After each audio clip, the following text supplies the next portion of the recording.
Simon, welcome back to Wealth Talk today. How are you?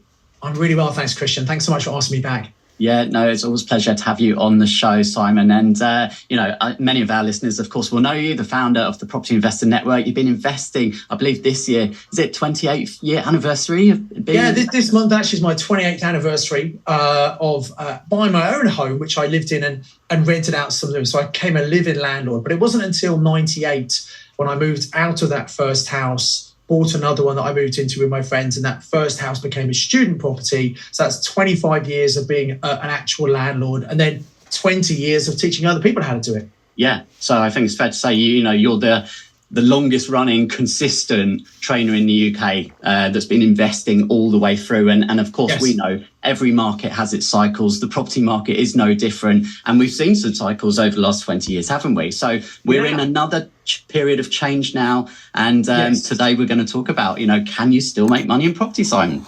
Yeah, absolutely. And you know what? It feels easier to make money when the market's going up. And in the UK, as I always say, because we live on this island with a limited amount of accommodation and increasing population, generally the values and the rents go up, especially with inflation right now. That kind of helps those things. But every market is cyclical. It doesn't always go up. It has its corrections. We obviously had the huge property market crash in 2008 that was caused by the global financial crisis. And it was, people were losing money and banks weren't lending, etc. And I don't think we're going to have the kind of crash we had back then, but we're definitely seeing a correction. Prices are coming down. I think they've got further to go. And I think we'll probably correct back to where prices were before the pandemic and before the surprising boom we had during those pandemic years. Yeah, because lots of people are, understandably a bit nervous at the moment. They're scared. They're yes, waiting to see what's going to happen, right? But does that actually make it easier to find deals? Yeah, it does, because obviously in a booming market where you have a seller's market where there are more buyers than there are sellers, which is what we had the last couple of years, it's harder to find deals. But then in the current market conditions where the values are coming down, and there are still lots of people who need to sell. And I say increasing numbers of people. We have a lot more landlords who are just fed up, or the interest rates might be too high. They're looking to get rid of those properties. We've got homeowners who maybe can't afford their home mortgages. They're looking to sell, or people just have to sell because they're relocating, whatever it might be. So there's a big supply of property for sale on the market. And yet there aren't as many buyers because, as you said, Christian, a lot of people are nervous. They're worried. If values are coming down, maybe I should wait till it hits the bottom, or they're trying to buy, they're struggling to get finance, etc. So there are less buyers in the market, more sellers. So it's a buyer's market. And actually, many people are waiting. But I think that's probably the wrong thing to do. If you know what you're doing, you have a bit of courage, getting out there and picking up some really good deals while prices are coming down is definitely the right thing to be doing. Yeah. Now, there's so many strategies in property. You teach, probably most of them, Simon. Certainly, one of the entry level strategies is buy to let, right? And people are doing the numbers at the moment, and they're simply saying, well, look, it just doesn't stack up, right? So let's begin with your thoughts on that. Yeah, you're absolutely right. So over the years, and I've been teaching 20 years now, we've always used an interest rate of 6% when we're looking at a property to stack it up to see if it makes money. So we always use an interest rate of 6%. That's because prior to the credit crunch, the Bank of England base rate was about 5.5%, 5.7%. So that was the kind of rate we were effectively paying on mortgages. Then the credit crunch came and interest rates actually came down. So for the last decade, the Bank of England base rate has only been 0.5%. So what that meant, there are lots of people who got mortgages before the credit crunch, and they were effectively paying 2 or 3% on their mortgage. And if they had a single let property, they were making lots of money on that single let property. And people who were investing after the credit crunch were buying and again getting mortgages, maybe 3-4%. They were making good money on their property. But the reason we use 6%, we knew that interest rates at some point would always go up. Now, they've shot up in the last 18 months, pretty quicker than most people expected, but we knew that would happen. So all of my clients who have trained with us, they've stacked their properties at 6%. So even though their cash flow has reduced, they should still be making money. But there are many people who maybe didn't train with us, or they just worked out the mortgage cost based on the mortgage at the time when they bought the property that was maybe 3 or 4%. Now they're paying 6, 8. Some people I know are even paying over 10% because they've got variable mortgages. And so what that means is many people who've got properties, the interest they're paying each month is more than the rental income coming in. So those properties are not making money, which obviously is not good. Now, bear in mind, you have to be just aware, I'm only talking about people who are on variable mortgages.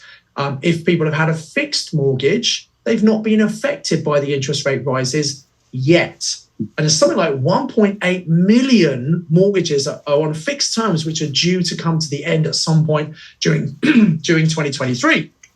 So that means for a lot of people, homeowners who might have had nice low mortgages, I've seen people where their mortgages sometimes tripled or quadrupled. And that suddenly is unaffordable for many people.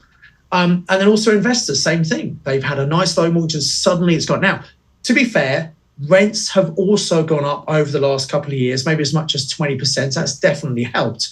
But there are some landlords who've got problems with property that don't stack up anymore. And if you're buying a property, you might be paying 6% on your mortgage, but the stress test that banks are using might be 7, even 8%. And so they just don't make money. So many people are saying property investing is dead, but that's because they think that property investing is just buy to let. But as you alluded to earlier, Christian, there are many, many strategies we can use. And so my recommendation in the current market conditions, there are 2 strategies you really should be looking at. One of them is the good old HMO, house of multiple occupation. We take a house, rent out individual rooms, and you as the landlord generally pay the bills as well. And what you're doing, you're providing really affordable accommodation for people who don't want to live on their own or can't afford to live on their own, because if they lived on their own, they'd pay the rent as well as all the bills. So living in an HMO is far more cost effective, but it's also very profitable for you because you're getting all that combined rent. And even after paying the bills, you still get much more income than you would on a single let property. Now, the one caveat to this, Christian, is really important is in most areas, there is an oversupply of HMOs. So you might think, well, why am I saying you should do HMOs? The distinction is we want to do very high-end, what we call co-living HMOs. And unfortunately, most HMOs are very average. They've got magnolia walls and not very good furniture. If you're going to do HMOs, you have to do a very high-quality product, which means not only do you attract a better quality tenant who's prepared to pay a bit more, but also those tenants will stay for longer. And the distinction I also want to make is it's not just about selling a room in a house. If we create this co-living community, they're buying into a community. And we can do things in the property, like in the kitchen diner, make sure there's a table big enough for all of the housemates to sit around. Make sure there's communal space outside, so sitting space, barbecue areas. So you're really trying to create this community, and people don't want to leave that community. So HMOs, when done correctly, high end is absolutely one thing you should be doing. And then they do stack up. They do still make really good cash flow, despite the high interest rates, despite high energy costs. And then the other strategy is serviced accommodation, where we're renting something very short term for a couple of nights. And it could be to contractors, could be to holidaymakers or whatever. They're paying a short term rent, so it's much higher rent. Now, you don't have it occupied all the time, and the tenancy can go up and down. It's not as stable as HMOs might be, but you can make really good money. And on average, you're aiming for about a 70% occupation rate. That's what you should be targeting. And you want to make sure it stacks up at least 50% occupancy. Otherwise, it's not a good enough deal. And again, those can be very profitable. You can get finance on them right now. They stack up. So these are the 2 strategies that work incredibly well in this current market where money is tight for people, but there's still really good demand for those 2 strategies, and they both make good money for you.